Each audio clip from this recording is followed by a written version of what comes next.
Praise the lord. దేవుని నామాన్ని మహిమ కలుగును గాక. మరొకసారి కలిసిన వాక్యాన్ని దేవాదేవుడు మనకు అందించినందుకు దేవుడికి వందనాలు చెల్లిస్తూ వాక్య భాగానికి వెళ్దాం. ఈ దినమందు మనం సామెతల గ్రంథం కన్నా చదివినట్లయితే అందులో ఒక మాట కనిపిస్తుంది. ఏమిటంటే, ధనము లేనివాడు అనగా దరిద్రుడు, ధనము లేనివాడు దీనముగా సమాధానం ఇచ్చును, ధనవంతుడు పొగరు కలిగి మాట్లాడును అంటూ ఒక మాట కనిపిస్తుంది. హల్లెలూయా. అనేక మంది సమాజంలో కూడా మనం చూస్తూ ఉంటాం.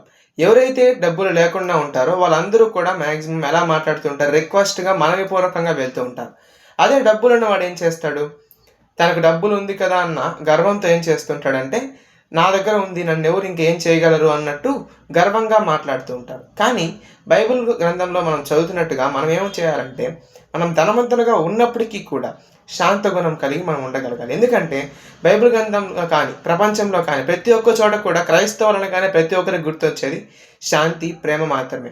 కాబట్టి మనం కూడా బైబిల్ గ్రంథంలో వాక్యంలో ఏముంది, ధనవంతుడు పొగరు కలిగి సమాధానం ఇచ్చును అని ఉంది. కానీ మనం ఎలా ఉండాలి, దానికి ఆపోజిట్గా పొగరు కలిగి కాకుండా శాంతం కలిగి ఉండేవారుగా బయట వారితో మాట్లాడేటప్పుడు. ఎందుకంటే సంఘములకు వెలుపటి వారిలా మర్యాదగా నడుచుకోవడానికి వాక్యం మనకు సెలవిస్తుంది. కాబట్టి ప్రతి ఒక్కరితో సమాధానం కలిగి నడుచుకుందాం. ఈ వాక్యం దేవుడు దీవించి ఆశీర్వదించును గాక. ఆమేన్.